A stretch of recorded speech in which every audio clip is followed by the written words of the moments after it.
Michael, a multi-billionaire, longed for genuine love. A love rooted in kindness, loyalty, and mutual respect. Tired of the superficial world of the city, he devised a plan.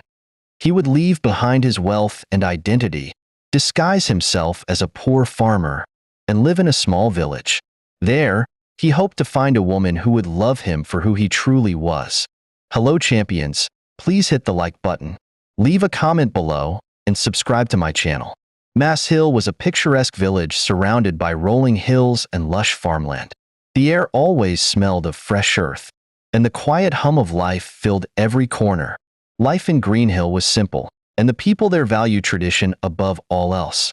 Among the villagers, a man named Michael stood out, not because of any exceptional talent or charisma, but because of his humility and agility, his humbleness even in hardship.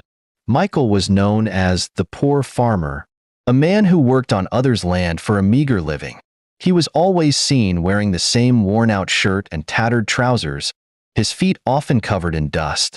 Though many people wanted him in their land because of his energy, some said that he had the strength of 5 people. Despite his modest appearance, Michael had an air of mystery about him. He kept to himself, never complaining about his lot in life, and he was always ready to lend a helping hand. Villagers often wondered why he, a young man in his prime, was not married. In their eyes, marriage was a necessity for a man of his age, even if he was poor. But Michael wasn't like the other men in the village. Unknown to everyone, he wasn't poor at all. In fact, he was a billionaire. Born into a wealthy family in the city, Michael had inherited his father's business empire and expanded it with his own intelligence and hard work. Yet, despite his wealth, Michael was deeply unhappy. Years of dealing with women who were more interested in his money than his character had left him disillusioned. He had been engaged twice, only to discover that both women were in love with his bank account rather than him. Michael longed for genuine love, a love rooted in kindness, loyalty, and mutual respect. Tired of the superficial world of the city, he devised a plan. He would leave behind his wealth and identity, disguise himself as a poor farmer, and live in a small village. There, he hoped to find a woman who would love him for who he truly was. When Michael arrived in Mass Hill 6 months ago, he quickly adapted to the life of a common man. He rented a small hut on the edge of the village and began working as a laborer on other people's farms. His goal was simple: live humbly, observe, and find the kind of woman he had been searching for his entire life. But the reality of village life was harsher than Michael had anticipated. It was as if they were worse than those in the city. Michael's life in Mass Hill was marked by rejection. Whenever he expressed interest in any of the young women in the village, their responses were cruel and swift. "Michael, you?" Clara, the baker's daughter, had said with a laugh. "You can't even afford to buy bread, and you think you can marry me? Dream on." Another time, he had approached Emily, a schoolteacher, hoping to strike up a conversation. But her mother had intercepted him at the door. "Don't bother," she said coldly. "My daughter is meant for better things, not a life of poverty with a man like you." Even the older women in the village treated Michael with disdain. They swept their doorsteps after he left, a traditional way of cleansing their homes of undesirable visitors. Despite the humiliation, Michael remained kind. He greeted everyone with a smile and continued to help where he could. He believed that his patience and perseverance would eventually pay off. Among the villagers, there was one woman who caught Michael's attention: Rose. Rose was the most beautiful woman in Mass Hill. Her beauty was the talk of the village, and her family took great pride in her appearance. Her mother, Mrs. Alice, often boasted that Rose would marry a wealthy man and live in the city, far away from the village life. Michael was drawn to Rose's elegance and charm. Soon he asked Rose to be his girlfriend, and she agreed. Michael was happy. Truth was that he loved Rose so much, but he didn't know that she would agree to be his girlfriend. As time went on, he began to visit her family's home, bringing gifts of bushmeat, yams, cassava, and other farm produce. He even used the little money he earned to buy small things for them. At times, Rose's mother would even tell him that they had no food to eat, and Michael would give them money. Rose and her mother accepted his gifts eagerly, but their kindness was only a facade. "What a fool," Rose often said to her mother after Michael left. "He actually thinks he has a chance with me." Then the mother and child would clap out their hands and laugh out heartily. But Michael, hopeful and naive, believed he was making progress. One warm afternoon, Michael decided to take the next step. He didn't discuss anything with Rose. "I want to surprise her," he told one of his friends. He gathered his courage, bought some palm wine, and asked a few friends to accompany him to Rose's house. The night had just worn on when they arrived. Mrs. Alice welcomed them warmly. She assumed Michael had brought more gifts. She served them cola nuts. Michael prayed, and they all ate the cola nut. After the palm wine was poured and drank, Michael cleared his throat and spoke up. "I have come to ask for Rose's hand in marriage," he said, his voice steady but nervous. For a moment, the room was silent. Then, Mrs. Alice burst into laughter. "You want to marry my daughter?" she said incredulously. Michael swept her eyes across the room, nodded his head and smiled. "Yes," he answered. "Do you know who you're talking about? My daughter is destined for greatness, not a life of misery with a poor farmer." Michael tried to reason with her. "I've done my best to support your family. I've given what little I have." Before he could finish, Mrs. Alice grabbed a bucket of water and poured it over him. "Leave my house," she shouted. Rose stood by, smirking. "You should have known better," she said. "A man like you will never have a woman like me." As Michael stood there, drenched and humiliated, a soft voice broke through the chaos. "Rose, this is not right." Everyone turned to see Lily, the orphaned young woman who lived with Rose's family. Lily was quiet and unassuming, often treated as a servant in the household. Rose's mother was her aunt. She moved in with them after she lost her parents. She had never questioned them before, but now, she stepped forward with surprising courage. She grabbed a scarf and began drying Michael's clothes. "What you've done is wrong," she said to Mrs. Alice and Rose. "If you didn't want him, you should never have accepted his gifts." Rose rolled her eyes. "Why do you care? You're just a nobody." Lily ignored her and turned to Michael. "You don't deserve this. Let me help you." That moment marked the beginning of a friendship that would change both their lives forever. After the humiliating incident at Rose's house, Michael walked home with Lily by his side. He was drenched, not just in water, but in the sting of rejection. His friends, too shocked to speak, had left silently. But Lily, with her quiet presence, stayed. "Thank you," Michael said softly as they reached his small hut. "You didn't deserve that," Lily replied, her voice steady. "What they did was cruel." Michael looked at her closely for the first time. Lily was not like Rose. Her beauty was understated. A pair of bright eyes, a warm smile, and a calm demeanor that spoke of resilience. She was dressed in clothes that had seen better days, but there was a quiet dignity about her. "Why did you stand up for me?" he asked. Lily shrugged. "Because it was the right thing to do. You've been nothing but kind to us, and they treated you like dirt. That's not fair. And you stood up for me, against your own family?" Lily chuckled. "They aren't my family. I am there because I have no other place to go. They are both cruel and heartless." "What do you mean when you say that they are not your family? Who are they to you?" Lily inhaled and exhaled. Then her two hands went across her breast, and she stared at the empty space. "My parents died years ago. Rose's mother is my aunt. My mother's immediate elder sister. Sorry for the death of your parents. I don't want to ask you more questions about their death." "No problem. I also don't like talking about their death. It is one of the things I want to forget in this life." "So why did you say that your aunt and cousin are not your family?" Michael asked. "Because they are not. I am there because I have nowhere to go. But I know that one day I will leave that house for good." "Amen," Michael shouted. From that day on, Lily and Michael grew closer. Lily began visiting him often, bringing him simple meals and helping him with his farm work. At first, Michael thought she pitied him, but over time, he realized her kindness was genuine. Rose and her mother were furious when they noticed Lily's growing friendship with Michael. They couldn't understand why the orphan girl, whom they treated like a servant, was defending a poor farmer. You're an embarrassment, Rose snapped at Lily one evening. Do you think that man can give you a better life? He's just a farmer. Lily didn't respond. She had learned long ago that arguing with Rose was futile. Instead, she focused on her chores, her thoughts drifting to Michael. Don't mind the stupid girl. It is my fault for bringing her into this home. Well, I am doing it for my sister,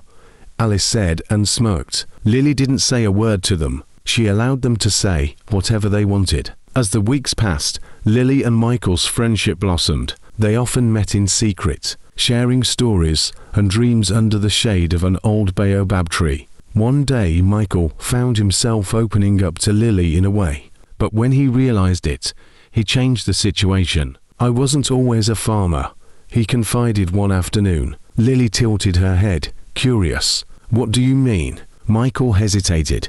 For the first time, he wanted to tell someone the truth about who he was, but he held back. I used to dream of being more than this. I know that one day I will make it big, he said finally, and used his two palms to describe how big he was going to make it. Lily smiled and tapped him on his shoulder. Dreams are important, and with your determination, I'm sure you'll achieve them. You are a hard-working man. Her words stayed with Michael, giving him a sense of hope he hadn't felt in a long time. News of Lily and Michael's friendship spread through the village like wildfire. The villagers mocked them, calling Lily foolish for associating with a poor farmer. They said that a girl like Lily was supposed to look for a rich and better man, a man who would help her and her other siblings out of poverty, and not someone who had nothing to offer. She's throwing her life away, one woman said. They deserve each other, another added with a sneer.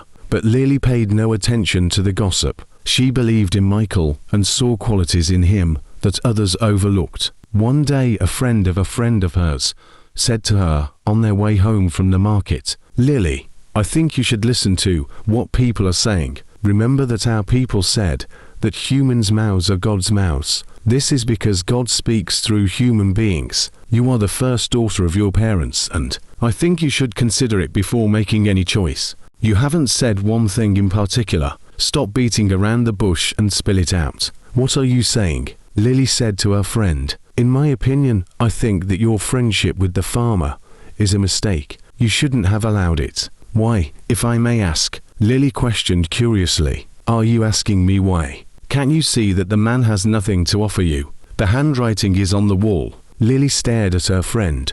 Of all the people in the village, she trusted her friend so much. She never imagined that her friend would always join in the shallow reasoning. You have to understand that everything is not money. That marriage is not all about money. Yes, I am the first daughter. The world is expecting me to marry a wealthy man, but I want myself to marry a kind and generous man. Michael is the person. He isn't only kind and generous, he's also a man full of ambition, Lily explained. Are you saying that you will marry him if he asks for your hand in marriage? Her friend asked with her eyes widened apart. Why not? That is my prayers now. Michael is fun to be with, and I will be glad to be by his side all my life as his wife. Just think about it. Don't say that I didn't warn you. Lily, think about it. Her friend warned her. I have heard you. Okay. He hasn't even asked me to marry him, and we are talking about marriage, Lily said and chuckled. One evening, after a long day of work, Michael sat outside his hut, deep in thought. He thought about the way other women had treated him in the city, the way they flocked into his apartment every weekend, all because of his money. Then he remembered the way people had also treated him in Masshill, how they all rejected him because he had nothing. He realized he had found in Lily what he had been searching for, a woman who valued kindness, honesty, and hard work more than money. The next day, Michael went to Rose's house again, but this time, he wasn't there for Rose. What do you want from us again? Mrs. Alice asked, standing astride in the doorway. I want to marry Lily, he announced. Mrs. Alice and Rose burst into laughter. You marry that orphan, Mrs. Alice said, clutching her stomach. You're both hopeless. But Michael didn't care. He was determined to marry Lily, no matter what anyone said. When Mrs. Alice and Rose confronted Lily about Michael's proposal, They expected her to refuse. Instead, she surprised them. "I'll marry him," Lily said firmly. "Are you insane?" Rose shouted. "You're the first daughter. You should be marrying someone rich, someone who can take care of you and your siblings." Lily shook her head. "I don't care about money. Michael loves me, and that's enough." Her words shocked the entire household. Despite their efforts to dissuade her, Lily remained resolute. Michael paid her bride price and also did a small traditional marriage. She wasn't allowed to move into the hut with him. He told her that they would only live together as husband and wife. After their white wedding, Lily tried to dissuade him from doing any white wedding. He had done enough by paying her bride price and the traditional marriage. She told him that they should use the money for other things. Lily also reminded him of all the troubles involved in raising a child. They would be needing more money when a child comes, so Lily insisted that she was moving in with him. Michael explained to Lily that he was a member of a different society in the church and wouldn't want them to despise him. Some of them would lay him off if they found out that he was living in a house with a woman when he hadn't done the white wedding. Lily thought over it and nodded her head in agreement. But that wasn't actually the whole truth. That wasn't the only reason why Michael didn't want Lily to move in with him. He knew that Lily living together with him before the wedding would expose his secret before the wedding day. It would make Lily notice the kind of phone calls he answered and the kind of conversation involved. As news of Michael and Lily's upcoming wedding spread, the village erupted with gossip. "A poor farmer having a wedding. What a joke," one man said. "Maybe they'll serve cassava pulp and bushmeat," another woman added, laughing. One evening Rose approached Lily in the kitchen. "I thought that a married woman should be staying with her husband. Why are you still here eating our food?" "Don't worry, Rose. I will move out after my wedding," Lily said. "Is that thing also called a wedding? I wonder what your foolish farmer was thinking before fixing a wedding. He wants to do a wedding because others are doing it. You haven't even bought any new clothes for your wedding and you call it a wedding. You better go to your poor husband so that you two will begin to produce children like chickens. That's the only thing a poor couple like you people knows how to do," Rose sighed. "You and that your farmer husband should not disgrace me on that day. You people better cancel this nonsense wedding now," Mrs. Alice chirped in. Lily ignored the taunts, but as the wedding day approached, she began to worry.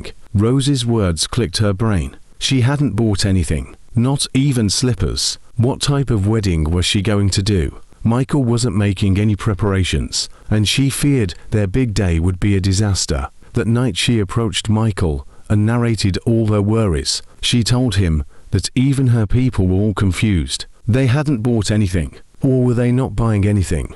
Michael smiled and told her not to worry. He assured her that everything would be fine. As always, Lily agreed that everything would be fine even when she didn't know how. 1 week before the wedding, Michael arrived at Lily's home with a large box. Inside was a beautiful wedding gown, the likes of which Lily had never seen. Even Rose and Mrs. Alice were surprised. "Where did you get this?" Lily asked, her eyes wide with disbelief. "I rented it," Michael said with a smile. Lily shook her head. "I don't need this.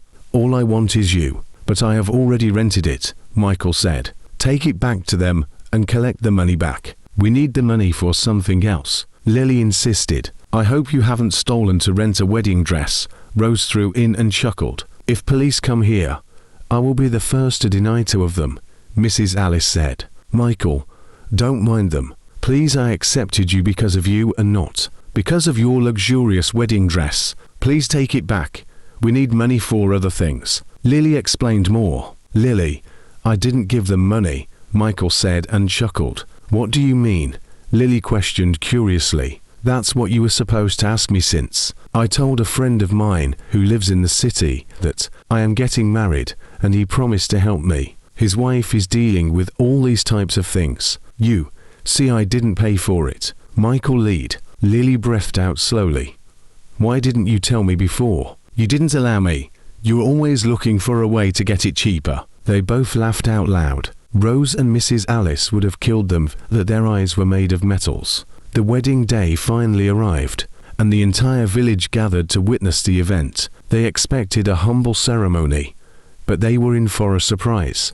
A convoy of luxury cars pulled up to the village square, and elegantly dressed guests stepped out. Everyone stared in shock, and Michael emerged, dressed in a tailored suit. People began to whisper to each other, "Is that not the farmer?" A woman asked. "No, he can't be the one. Maybe someone who looks like him." Another woman said, "Look at him closely.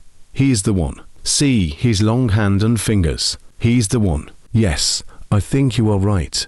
He is the one," another one said, and covered her mouth with her palms. It was then that Michael's true identity was revealed to the whole village. He was not a poor farmer, but a billionaire. Lily came in another convoy. Michael had explained everything to her a night before the wedding. It was then that he introduced her to some of his friends and workers. Lily was astonished. She didn't say much, or perhaps Michael didn't allow her to say much. Michael proposed to her again that night with the most expensive diamond ring that shook everyone in that place. It was in a closed, fascinated garden with candlelight. Lily watched as many people referred to her as Madden that night. She hadn't expected it at all. She had agreed to marry a farmer, but now she's getting married to a billionaire.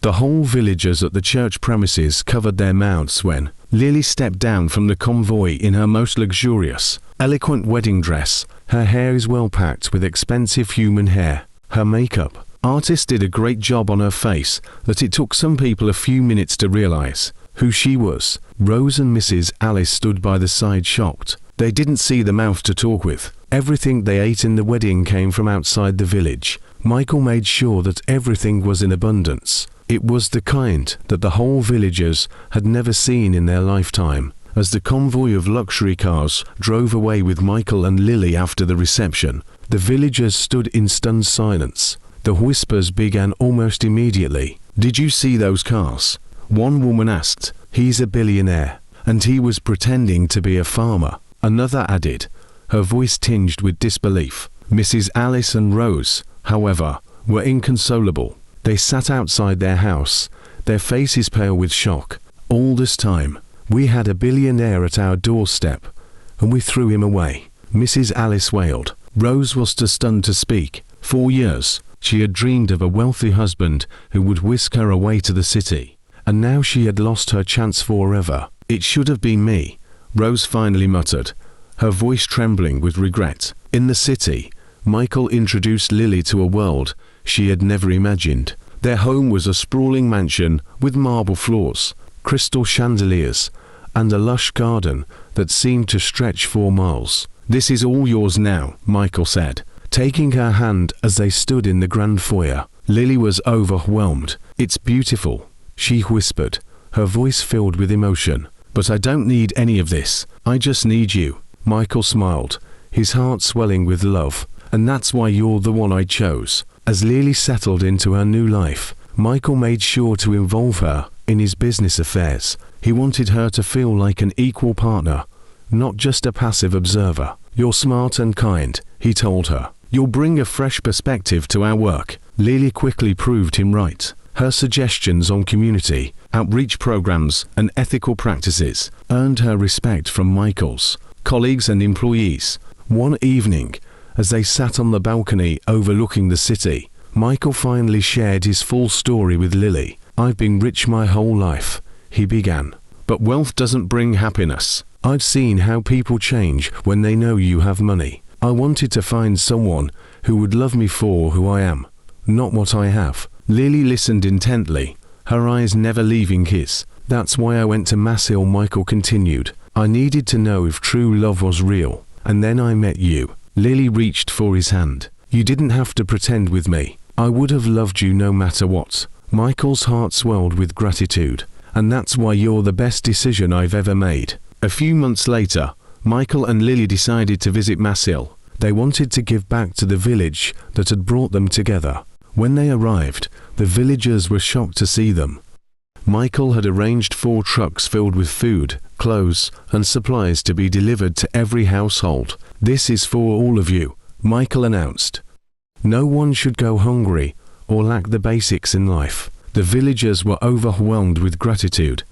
Even Mrs. Alice and Rose, who had once mocked Michael, approached him with tears in their eyes. "We're so sorry for how we treated you," Mrs. Alice said. "We didn't know." Michael nodded. "What's done is done. Let's move forward." Lily, ever gracious, hugged Mrs. Alice. "We're all human," she said. "Let's focus on helping each other from now on." As the years passed, Michael and Lily became known, just for their wealth, but for their generosity and humility.